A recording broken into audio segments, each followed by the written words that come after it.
don't know if the smartphone industry understands normal consumers anymore, because it seems all the attention is going toward making thinner phones that might cost more, when right now people seem to be more hyped up about a leak of a cheaper iPhone. You know, an iPhone that has the modern perks you want, but at a budget price. Apple is rumored to be cooking up a new model of the iPhone SE. But there was also a lot of buzz around something not so cheap. Apple could be making a super thin iPhone 17, possibly called the iPhone 17 Slim or Air. Thin phones are all the talk now. Samsung teased a thinner phone just last week, the Galaxy S25 Edge, which no one got to hold, but reporters did get to look at it from a distance, as a bunch of these phones were just hanging on wires like some sort of Hallmark Christmas ornament display. The question is, will the more interesting product for Apple consumers this year be the phones with thinner bodies or thinner price tags? While Apple fans tinker with the iOS 18.3 release this week, there is one more thing to look forward to. Let's compare the leaks for the iPhone SE 4 and the iPhone 17 Slim. I'm Bridget Carey, and this is One More Thing. I get so tired of articles about getting thin in January, and now we have to put up with it in our tech headlines too. Bloomberg's Mark Gurman reported Apple's making a slim iPhone 17 that's about 2 millimeters thinner than the existing model. So that's like a quarter thinner. Seems like Apple is taking the strategy behind the MacBook Air and iPad Air and giving us iPhone Airs. But what sacrifices come with losing that girth? Well, this rumored phone won't likely have the best specs. The reports say it could just be a single camera lens system, maybe a single speaker, and a smaller battery. It could still have a good processor, but just not like the best Pro models. There's this freshly leaked image that shows a camera bar in the back, and who knows if this is legit, but obviously, no matter how thin a phone gets, that camera's still gonna have some kind of bump or bar. Thin with curves, you might say. This slim phone is believed to have Face ID and the dynamic island pill cutout on the display. And Apple is reportedly working on making its own 5G modem instead of using a Qualcomm modem. So an Apple-made one probably helps it slim down a bit, but there are reports suggesting that this Apple modem might not support the fastest millimeter wave 5G technology, or it might have slower download speeds. What about the cost? The early rumors suggested that to get this trendy thin iPhone, you might have to pay more. But the Wall Street Journal has sources saying it is supposed to be cheaper than the Pro models, so maybe it's like what the Plus models would cost, around $800. And maybe Apple would just stop selling the Plus model altogether. But would iPhone Slim have fewer perks than the iPhone Plus model?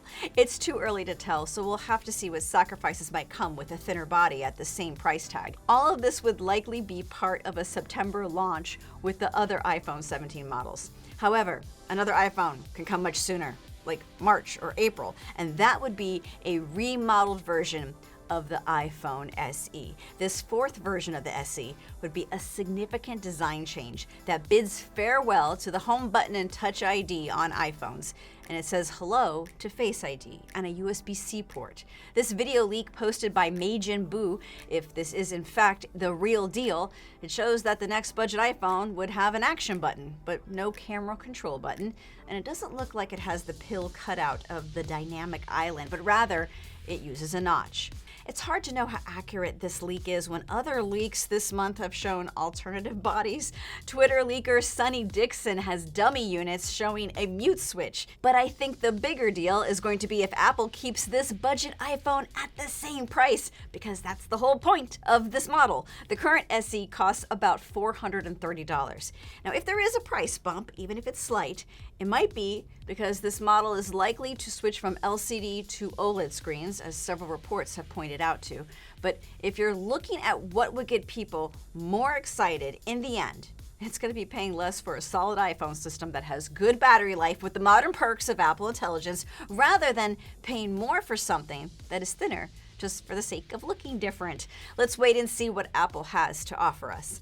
Oh, and a note about Apple Intelligence, since that is also expected to come to the budget iPhone, and it's likely a big reason folks might upgrade to the SE. This week, Apple released iOS 18.3 with a few changes to Apple Intelligence. If you have an iPhone 16 with that camera control button, the visual intelligence can now be used to add events to your calendar. So if you hold down the camera control button and you point the camera at an event poster, it's going to prompt if you want to add that event to your calendar. The visual intelligence should also better identify plants and animals. But there's also been a change to those AI summaries.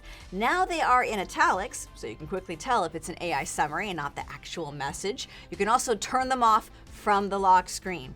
Notifications from news and entertainment apps, yeah, they're not going to be automatically summarized anymore by AI. This comes after the BBC reported that Apple inaccurately summarized its news headlines. There's also been a lot of headlines about how 18.3 turns on Apple Intelligence by default for everyone, but that kind of sounds like everyone has to use AI.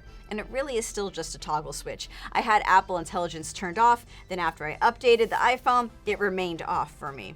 And even if you do have an older iPhone without AI, you should still update it to bring back a feature to the calculator. Because now if you hit the equal sign in the calculator app, it's going to repeat the operation as many times as you hit it. The iPhone took this away in September's iOS 18 update, but hey, it's back now. I don't know how much a thinner phone will sway people over other models. Is it really about looks and fashion? It might be cool to have it weigh less. But a thin phone isn't fashionable if it's still too big to fit in my purse or jean pockets. It is still a glass rectangle that's sticking out of my pants. And I'm still going to put a case on it, which is what actually defines my phone fashion. If Apple executives want to make phones fun and fashionable again, let's go for folding phones, or maybe bring back the iPhone mini.